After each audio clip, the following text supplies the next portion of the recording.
when we lay out the facts about his record versus the promises that candidate Baker is making out there, it's hands down. They realize that they can't support Baker and that the governor is the obvious choice. And I even told him we've had some luck with a few Republicans out there. So the governor, not only has the Boston staff been hard at work, but our field staff from across the state have been out there working with our local presidents, getting into buildings and talking to our members about the importance of this election. I want to just say, first of all, I haven't been at this so long that it doesn't really humble me that people set aside what they're doing and take up your cause. And it's in that spirit I want to tell you how much I appreciate what you're doing. We have a fight on our hands, a real fight on our hands. It's a competitive race because it's an anxious time. And there are folks out there who see this time and the anxiety that's out there as an opportunity to sort of whip that into anger and ride that into office. Just at the time, it seems to me that as in any crisis, and frankly in good times too, we should be turning to each other. The other candidates are out there trying to get folks to turn on each other. And by the way, it's not just me who's the recipient of that, you have been too. Teachers too. Teachers too, right? So let me start there. I want to thank you for your help in building better schools in the Commonwealth. I want to thank you for the fact that our students are #1 in the nation in student achievement and have been for each of the last 4 years. I want to thank you for the Achievement Gap bill. A whole lot of what is written about that bill leaves out the fact that you were at the table and helped to make it a stronger bill. And it makes it seem like the problem is teachers. Teachers are not the problem. Poverty is the problem. That's right. Poverty is the problem. And I think with this bill we have some tools to start bringing some of those strategies to bear in schools. Because the fact is, and you know it better than most, schools and classrooms and teachers are asked to do things today communities used to do.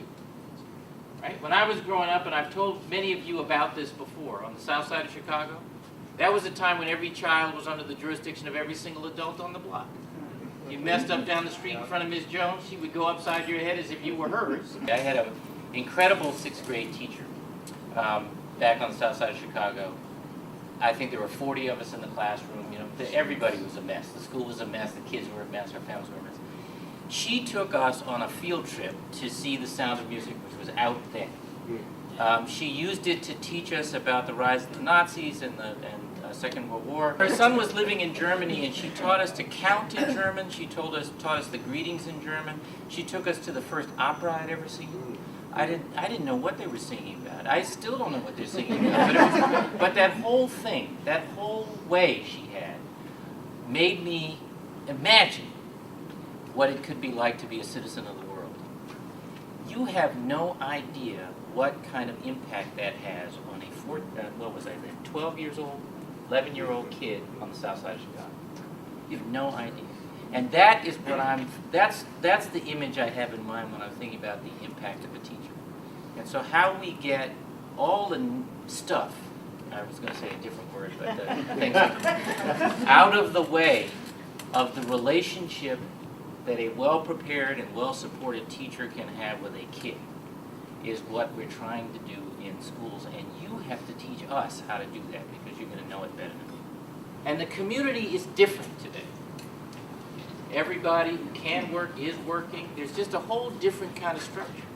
And we got to figure out together how it is we enable the school, not necessarily just the teacher, but the school, to help fill that gap.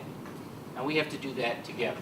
And on that note, I will say that I just received the message yesterday that the first teacher advisory group meeting is October 28th. This is something that you and Secretary Revel have put together, and myself and Tom Gosnell will be there, as well as teachers, classroom teachers from around the state invited to come in. And depending on the agenda of the evening, we'll be inviting different types of teachers, if it's special ed, more night special ed teachers, etc., to have a more direct conversation with you about what's happening in the classroom so you can hear that.